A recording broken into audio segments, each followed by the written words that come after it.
Good morning, everybody. Welcome to the next panel. Today we're going to be talking about education. Taking a personal stake in the future of Detroit's education is the title, and I'm here with my new friends, Kaye Walters and Stefen Welch.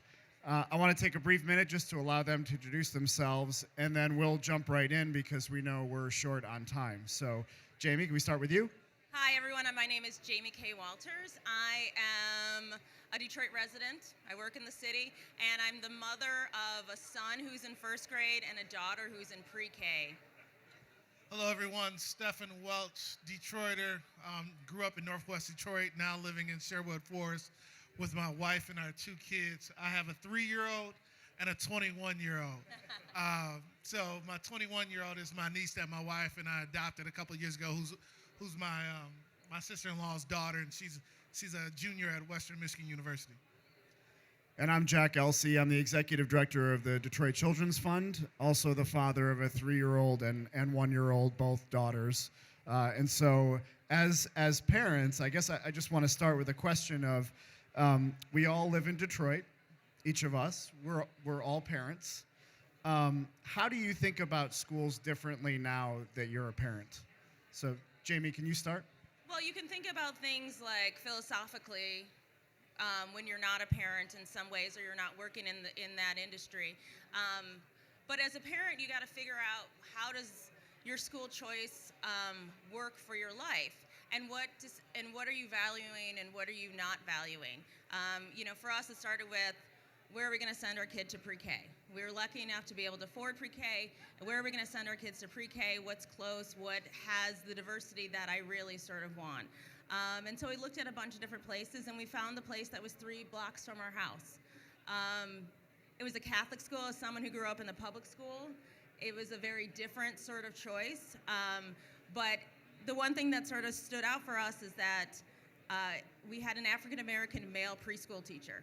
And it's a rare thing to have in any area around Metro Detroit. So yes, you look at things and you're like trying to figure out, does this work for me, or am I a part making decisions that are either taking away from the public school system, or am I contributing to be a part of another community school? So it's kind of a struggle sometimes.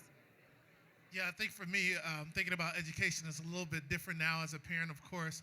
Me personally, I attended 2 schools my entire life outside of undergrad and grad school. And so to understand what's needed as a parent and what's needed for my child is something that my wife and I are really thinking about. We're talking to a lot of friends. We're talking to a lot of experienced parents, and so we really want to know what's the best place for our child to go. We're extremely excited about the Kresge project at Mary Grove. We're excited to see where that goes, but also I'm interested in seeing how those opportunities like the Kresge initiative at Mary Grove with the University of Michigan is going to take place in other parts of the city. How can we have something like that in Corktown? How can we have something like that in Southwest and on the East Side? I think it's a huge opportunity, and so I'm excited about what's to come, but I also want to make sure that we play an active role as parents as well. So, as you all are navigating the school choice process, now your current school, do you find the way that you talk about your child's education to change depending on the audience? Do you find yourself juggling your pride for Detroit with your expectations for your own child? Talk a little bit about that sort of inner conflict that happens. Yeah, I think sometimes, conversations you have sometimes change with who you're talking to, and whether or not there's a shorthand sort of, touch points that you can sort of go to. I don't know what it is like for you, but I know that when you live in Detroit, half the conversations are about what can we do to make Detroit continue to grow and all that kind of stuff. And if you're a parent, the other half of the conversation is where you're sending your kids to school, why are you sending your kids to school there, do you feel good about that decision, what's the new school, what's DPS doing, and all of that. So yes, sometimes you sort of tailor your conversation. The one thing that is hard when you're with people who are not informed about all the different schools and the schools in Detroit is the idea that DPS is somehow a horrible choice, right? And that there's nothing good in DPS, which is a fallacy. There's always been strength in DPS. It's just like many of the urban areas, and even just nationwide, we have a crisis in public school education right now. So that's a challenge. Yeah, I find out, I see it as an opportunity to educate a lot of folks. Of course, people, the first question when they realize we have a kid, what are you going to do when it comes to schools? And so there's a conversation regarding, Detroit Public Schools is an awesome opportunity.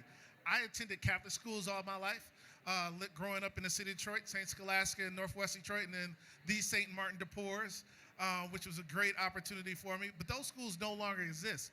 However, so my first introduction to Detroit Public Schools was through my wife, who was actually working at DPS in the communications office. Her first day on the job, she rode an airplane with a student from Davis Aerospace. I had no idea that was an opportunity for kids in the city of Detroit. If you want to be a pilot, you can actually be a pilot by the time that you graduate.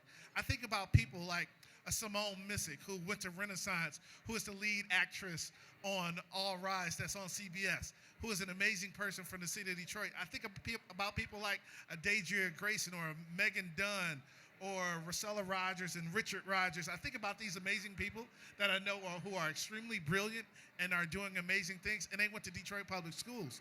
So I think there is an opportunity with putting my child in Detroit Public Schools. But I also want the Archdiocese of the city of Detroit to step up. I had a great experience K through 12.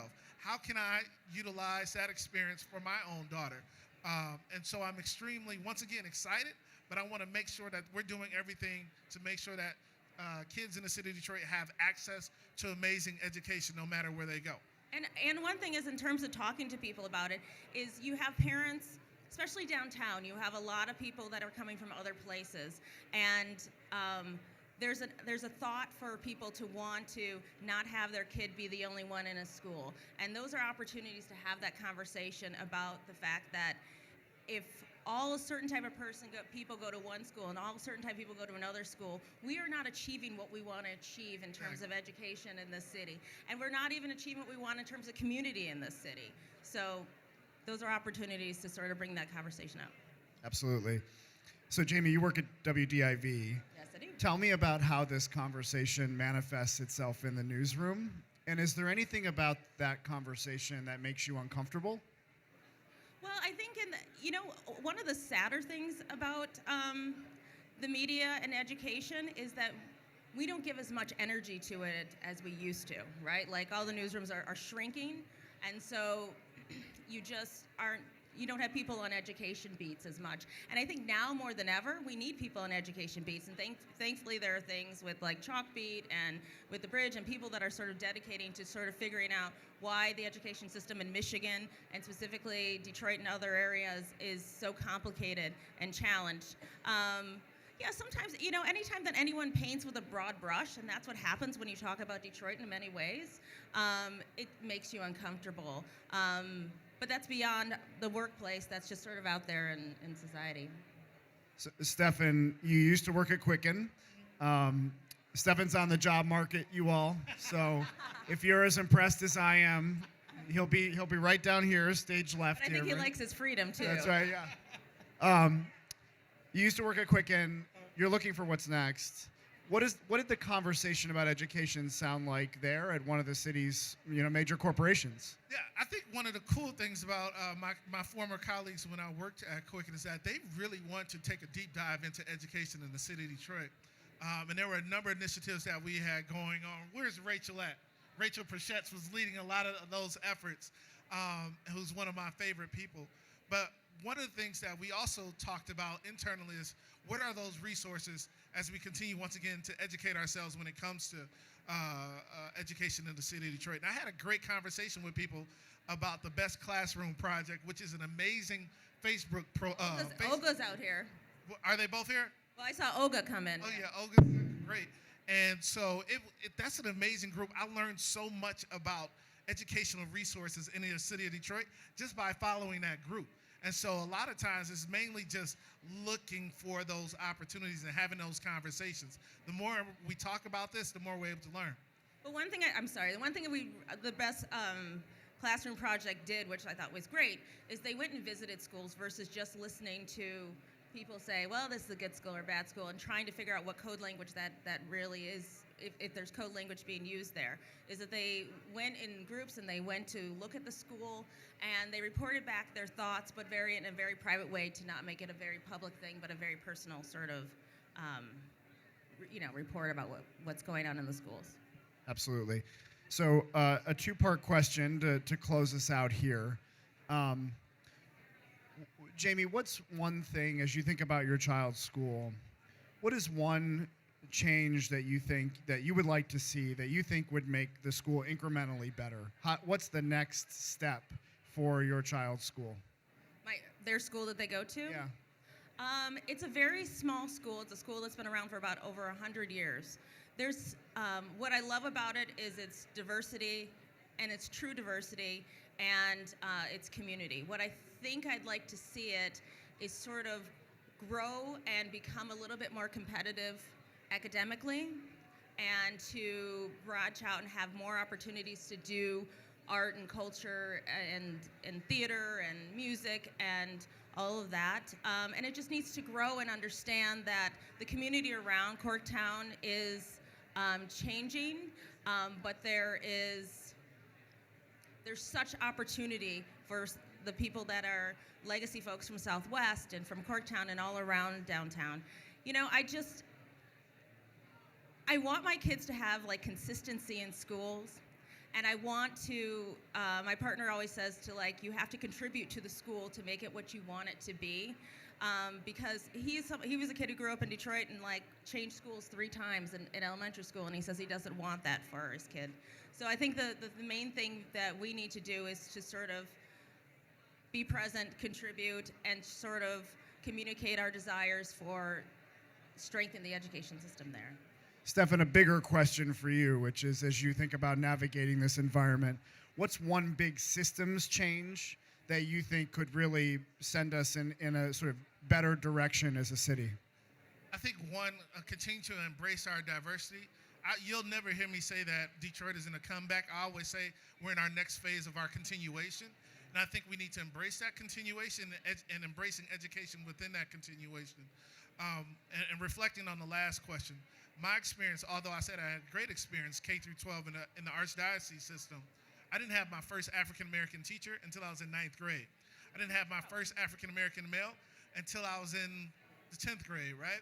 I want my daughter to go through a system where she has a diverse student base, but she also has a diverse educational base, educator base, I should say. And so that's extremely important to me.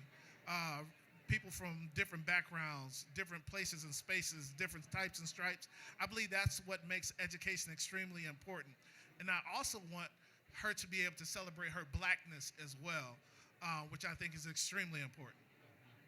Well, thanks to both of you. I would just say for everyone who is navigating the school's environment, the Community Education Commission of Detroit will release its 3rd annual schools guide. And this year it will have a fairly robust online component where you can compare schools and really start to dig in and explore before you personally visit schools across the city. So look out for that resource. But I want to thank Jamie and Stefen for joining us and appreciate your honesty in the conversation today. Thank you. Thank you. Thanks, everyone.